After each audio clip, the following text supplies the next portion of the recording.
Greetings, sir. I guess this is the way to enter Toulouse. It is, clever boy, and it will cost you no less than 1 copper to pass this gate. I am a humble traveller. I do not have any money. Then I can't do anything for you. Keep your path away and forget Toulouse.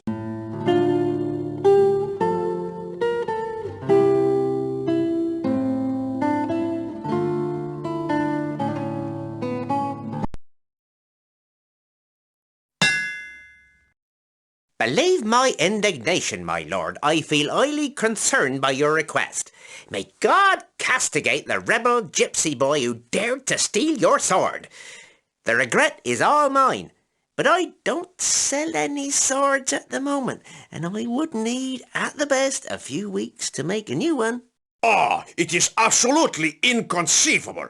I have been in 15 mortal battles to fight for our faith, and I campaigned more often than any other Christian man of my rank. I just cannot imagine entering this town unarmed like a peasant. It would be such a dishonor to my descendants.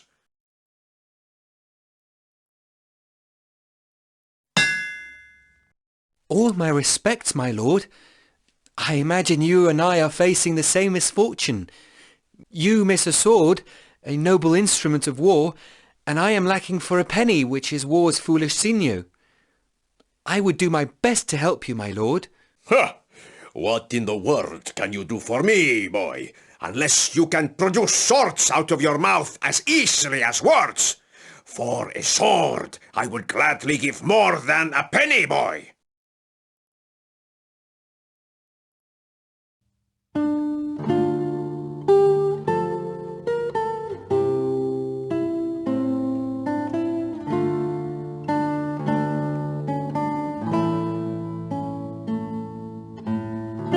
Good morning, fine lady.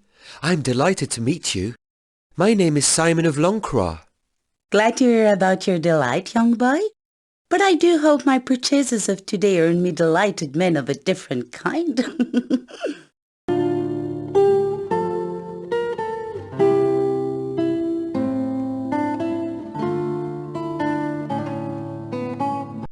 I do not mean to offend you, fine lady. Far from my mind.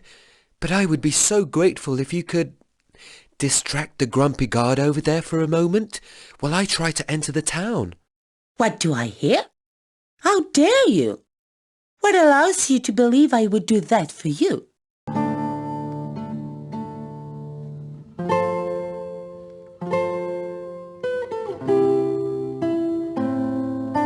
Fine lady, would you accept this silk purse as a humble gift? A modest reward for your services. How embarrassing. What exactly do you want me to do?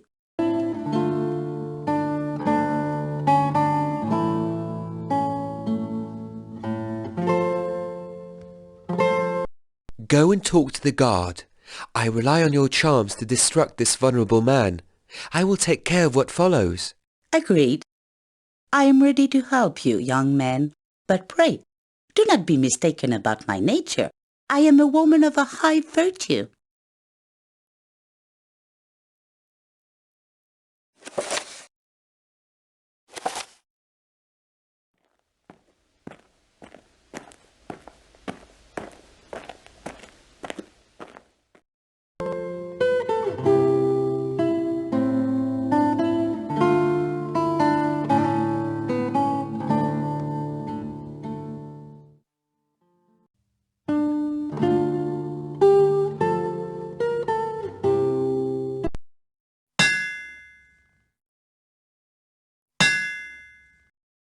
My lord, would you accept this humble sword, owned by a dreamy fellow?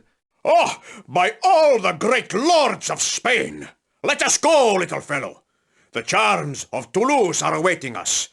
Here's a copper to pay your passage. And take this Spanish coin. You deserved it. I am going to enter through another door.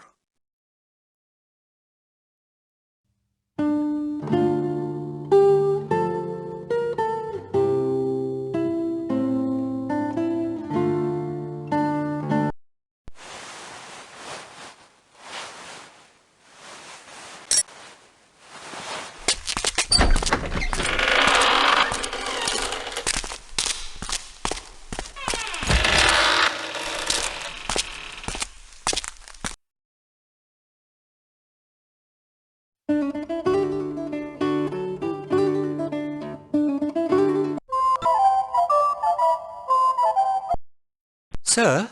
Yes, what? Who are you? What are you doing here? Don't you know you ought to be indoors today? The guards are nervous. The Count's having important guests tonight and he doesn't want to take any risks about their safety.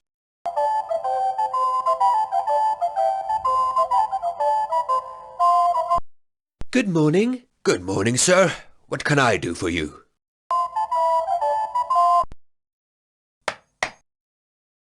Oh, what do you want, young man? I don't have much time. The place is deserted, but everyone seems in a hurry. What's happening? Oh, the reception is turning the town upside down. The court asked me to make a special pair of shoes marked with the coat of arms of Narbonne. One of the guests is a noble lady from that town. I am lacking a silk ribbon to finish the blasted shoes. The Count will kill me. Oh, the man running the next shop is a silk worker, all right, but he hates me. He's much too happy to see me in trouble to sell me anything. Would you perhaps care to help me?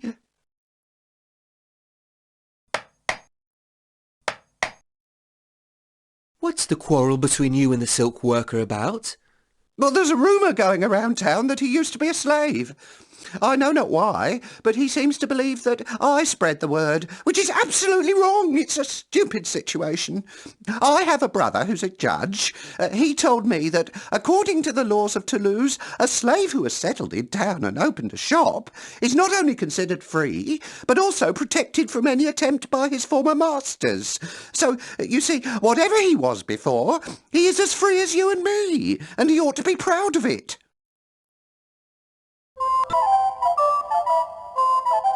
Hello, friend. How can I be of any help to you?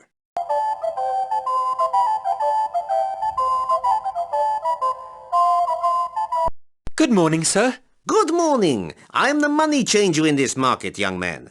If you've got some currency, trading goods, or any kind of wealth, I would be immensely glad to bring you my help.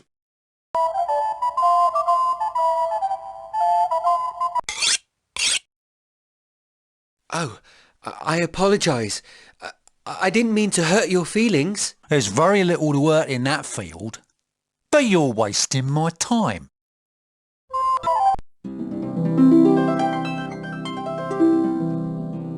Hello, young man. What may interest you in this humble shop of mine?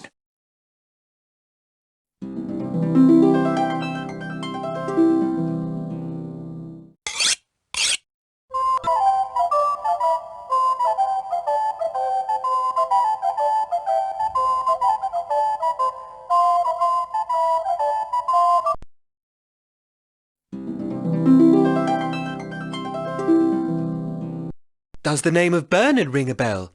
He was a fabric trader. From a long time ago, it could be. Well, I haven't much to do with these traders. My clients are noblemen and troubadours. The first feed my purse with fine gold, and the second feed my soul with poems.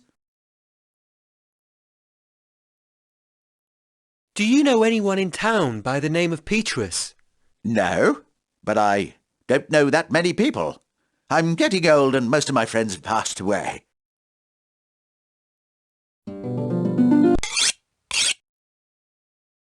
Do you know anyone named Bernard? I don't. Do you know someone named Petrus? I don't.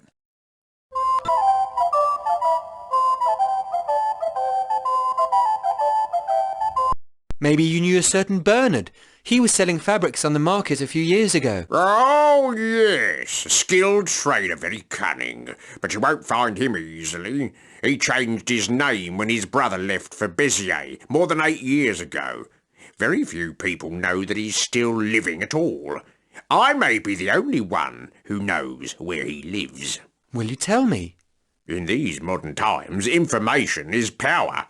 Why should I tell you if you're not a client of mine?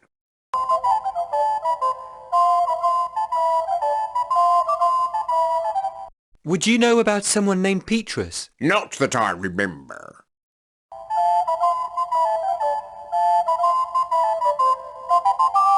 There was a trader named Bernard on the markets a few years ago. Do you know something about him? No. I myself arrived only 2 years ago.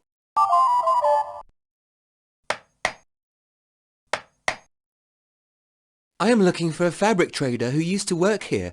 His name is Bernard. Oh, you must be talking about Bernard Paquin, a stern person, akin to those Cathars, if I remember well. I know not where he may be by now.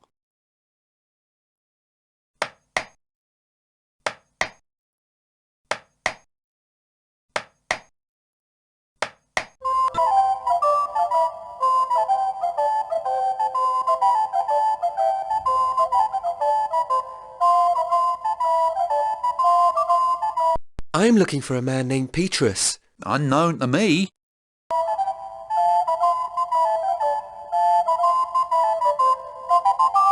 I am looking for a certain Bernard. I've been told that he used to sell fabrics on this market. The name sounds familiar. A very lonely soul. Extremely rich, though. He had a brother. A weird family. Why are you looking so busy if you're not expecting any client this morning? The Count ordered a cake from me. A very special Saracenic recipe. I'm nervous because I'm making it for the first time. The reception is tonight. I don't even have time to look for a proper garment to wear.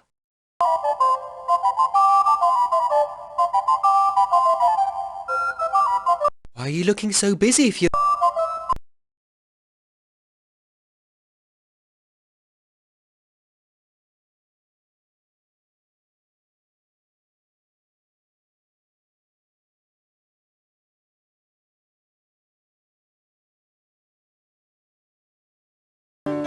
I resent restraining your personal rights for circulation, but a superior political body to which your rights mean little more than the flea means to the dog was very clear on that point. No one shall pass. Now move along before I get mean.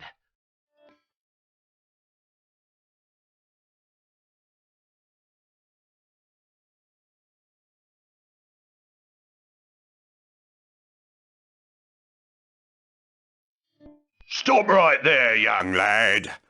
No one may pass until the guest of Raymond VI has arrived. Order.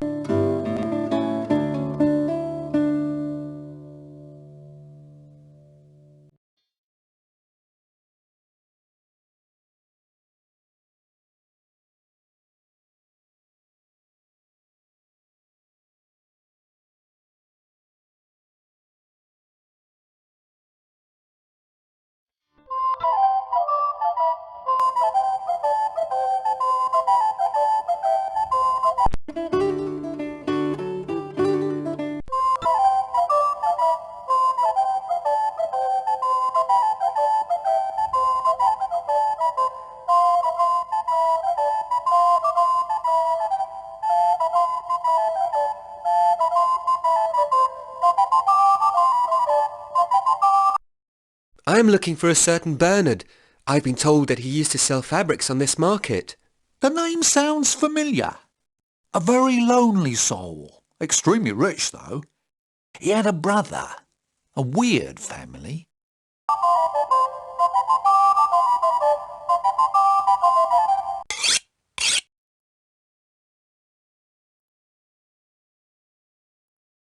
Quite an impressive collection you have here.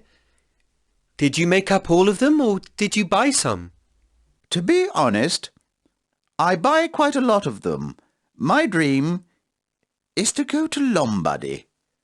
The greatest lute makers are there. I could buy some instruments and trade them here for a fortune. The problem is that the roads are far from safe. A man travelling with bags of money seldom goes unnoticed. What a fair lady. Hasn't she something, indeed? She's my daughter, you know. I would give so much to have her married. Strangely, no one has proposed to her yet. Moreover, I could provide her with a comfortable dowry if only I were sure to find an honest man.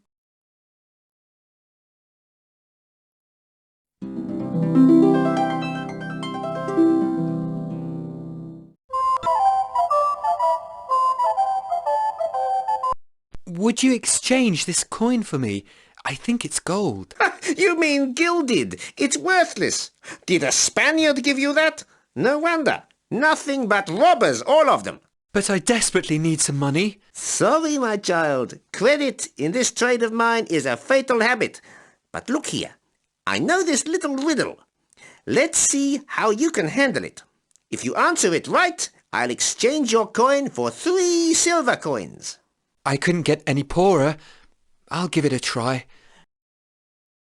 Look, here is a pair of scales, and these are 8 cloth bags. Each bag contains 3 silver coins, except for one, which contains only 2. Tell me which is the lightest in no more than 2 weighings. You can try it for yourself.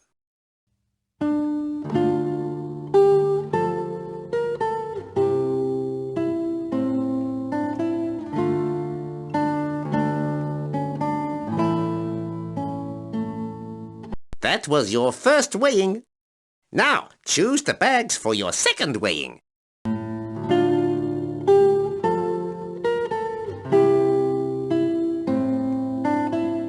You've done your last weighing. Do you think you could show me the bag you're looking for? Congratulations, you found it. You're quite a smart young man. The bag is yours.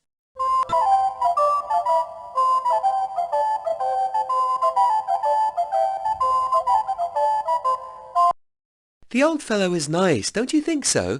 He and the caterer are the only 2 merchants whom I trust.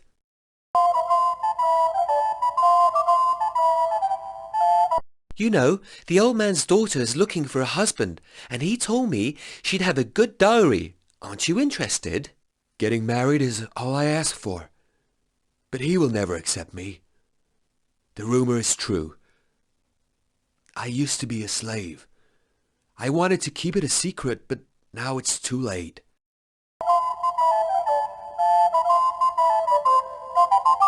Do you know about the law of emancipation? Of course I do. But do you think the old man will believe me?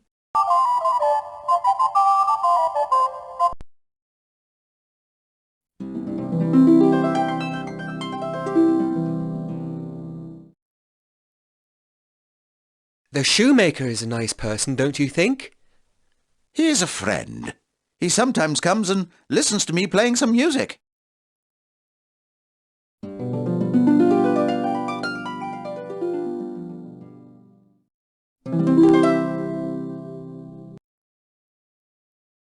About your daughter?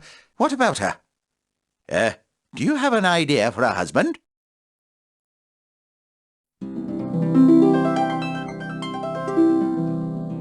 I know the silk worker is in love with your daughter. I respect him, but they say he is a runaway slave. What will I do if his former masters come to have him back or have him killed?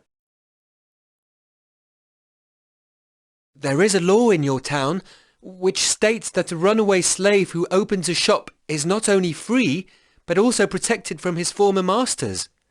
How would you know? You're not even from this town. Who told you? Your friend, the shoemaker, told me. One of his brothers is a judge. Then it makes sense. Ah, please tell the boy I will give him my daughter. Thank you, young man. I will give you a present as a reward for your troubles. Take those 2 coins, I'll know you'll use them well, and take those poems. They are an eclectic picture of our rich and delightful literature.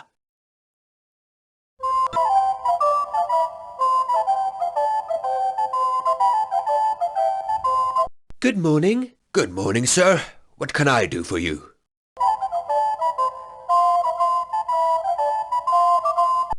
As a matter of fact, I told the old man about that law. You will marry soon. He has invited you for dinner tonight. He knows about the law of emancipation, and he will give me his daughter's hand? I can't believe it! It's wonderful! How can I thank you? Well, you can thank me by thanking the shoemaker. His arguments convinced the old man. I think this deserves a ribbon. That fellow is not that bad after all. Take it. I'll go and thank him myself tonight.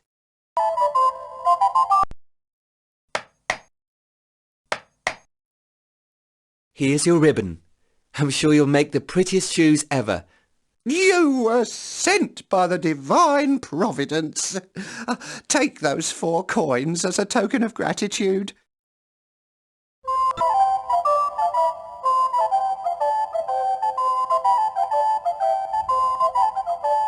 How much do these cost? 5 silvers for the ceremonial dress, 3 for the hunting clothes. Do you have some money?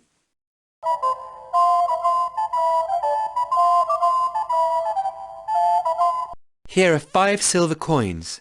Then you can have this garment and your information on top of the bargain. Bernard Packer now calls himself Paul. He lives in that room over there, the one with the green lantern on the main square.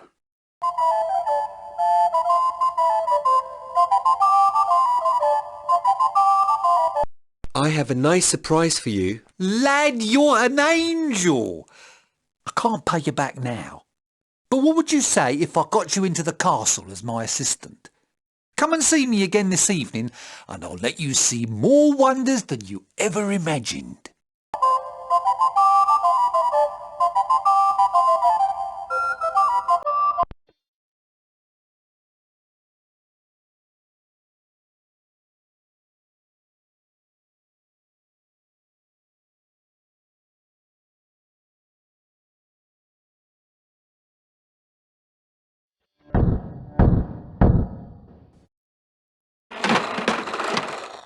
Good morning, madam. What do you want?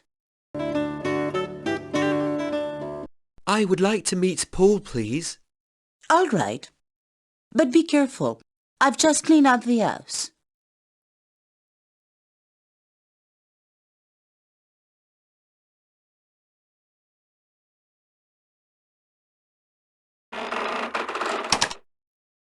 Then you won't help me? No, I won't. Reconsider your projects. That's the best advice I can give you. You are an idealist. My brother used to think the way you do. See where it led him to. Go back to your mountains. Your old stones won't protect you much longer. Montségur will fall. Do you hear me? Montségur will fall, and you will fall with it. Maybe. But know that sometimes we rise in our fall. Accept the peace of the consolation. Forget these thoughts of violence. My sacrifice won't be as vain as yours. I won't surrender without fighting. Don't you see that I work for everybody's benefit? Oncoming death is filling your heart with pride and conceit. Let me tell you one thing. In no way can you boast to grasp or comprehend the benefit of those you don't belong with, and whom you call everybody. I have to go, Bernard. Your paraclete is reaching for your hand. Do not prefer the arm of revenge. Oh, it's too late. Much too late. Let it be so. Goodbye, my friend.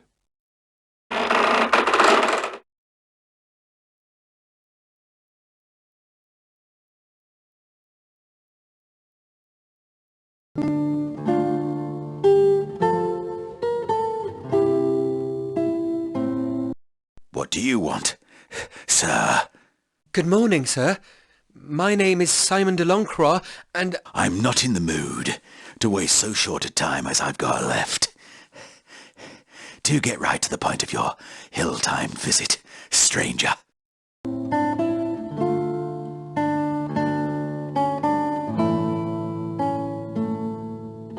I'm coming on the behalf of your friend Aymard, the merchant. I met him on the road to Toulouse. Aymard. Good old crony. He's still on the blasted road. I always told him he should set up a business in town. But he's as stubborn as he's hard-working. He'll never change.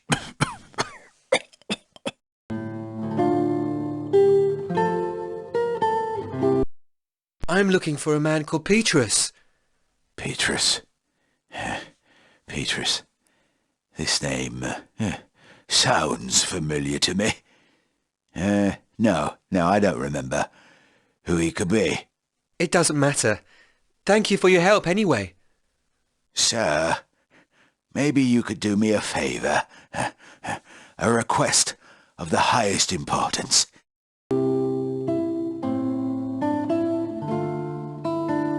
Certainly.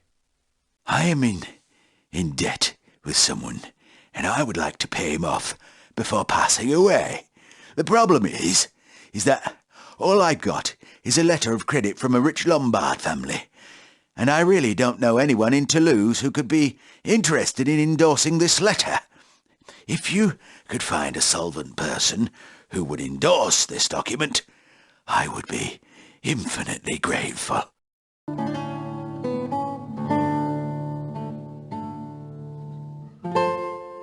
Actually, I met the instrument maker on the market this morning, and I think he might be very interested in having your letter of credit. Indeed, he decided to go to Lombardy shortly to do some business, and worries about travelling with cash on these nowadays unsafe roads. Good. Excellent. Take the letter and do as you said. You obliging man. I'll wait for you.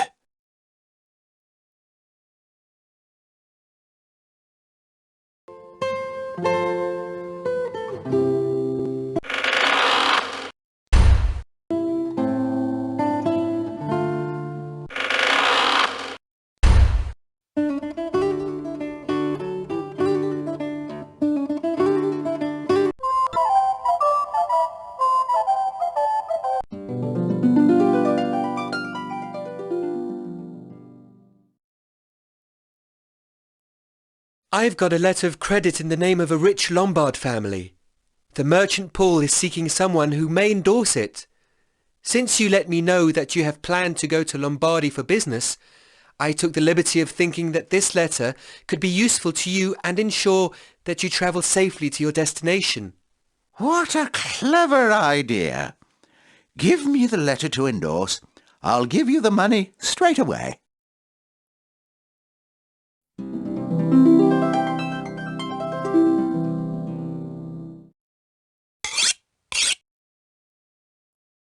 Here's the money you are expecting.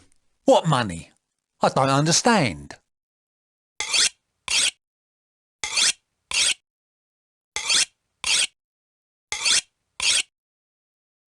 I'm here on Paul's behalf. He asked me to give you this money for a particular deal he told me you knew about. Ah, yes, the money. Fine. Tell him that everything's fine.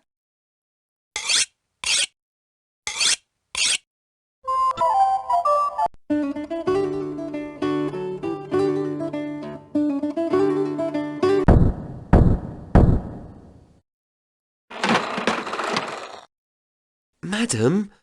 It's dreadful.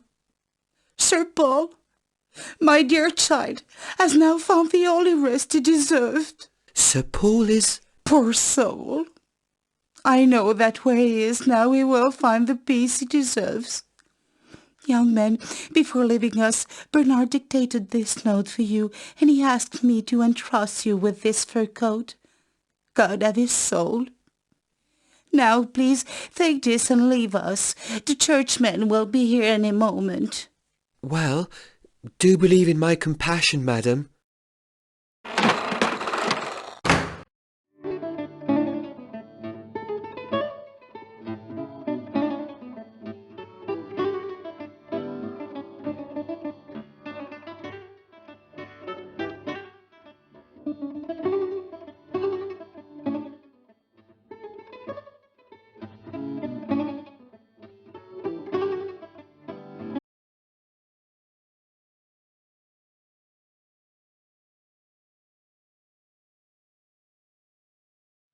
Stop right there, young lad.